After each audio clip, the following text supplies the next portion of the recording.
প্রিয় অষ্টম শ্রেণীর ছাত্রছাত্রীরা, তোমাদের আজকে সংস্কৃতের একটা প্রশ্নপত্র নিয়ে আলোচনা করবে। গত বছরের প্রশ্নপত্র তোমাদের দেখো, সংস্কৃতের প্রশ্নপত্রটা নিয়ে একের দাগে দেখো 5টা এমসিকিউ প্রশ্ন দিয়েছে। আমি পরপর প্রশ্নগুলো দেখাচ্ছি, অ্যান্সারগুলো তোমরা নিজেরা করবে। আর যেগুলো পারবে না কমেন্টে লিখবে, আমি অবশ্যই সেগুলো তোমাদেরকে দিয়ে দেবো। তো 5টা দিয়েছে, 5টা করতে হবে 5 নাম্বারে। 2-এর দাগে দেখো সংক্ষিপ্ত বাক্যে উত্তর দেয় 1 নাম্বারে, তাই তো? মহিলারোপ্য নগরের রাজধানী কি ছিল, রাজা বা রাজার নাম কি ছিল? তো এখানে প্রত্যেকটা দিয়েছে 5 নাম্বারে 5টা, প্রথমে 5 নাম্বার, এটা 5 নাম্বার, এবং পরে পরে প্রশ্নগুলো আমরা দেখবো।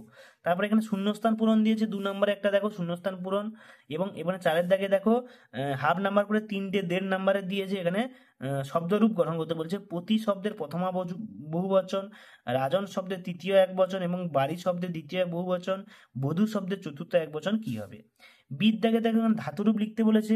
গম ধাতুর লড উত্তম পুরুষ একবচন এবং পা ধাতুর লড উত্তম পুরুষ বহুবচন, ক্রি ধাতুর লং প্রথম বহুবচন এবং লিগ ধাতুর লড মধ্যম পুরুষ একবচন।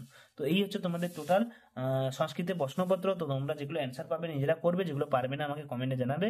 অবশ্যই তার অ্যান্সারগুলো নিয়ে আমি আলোচনা করবো। সকলকে ধন্যবাদ, দেখা যাচ্ছে পরের ভিডিওতে। পরে প্রশ্নপত্র নিয়ে আলোচনা করা হবে।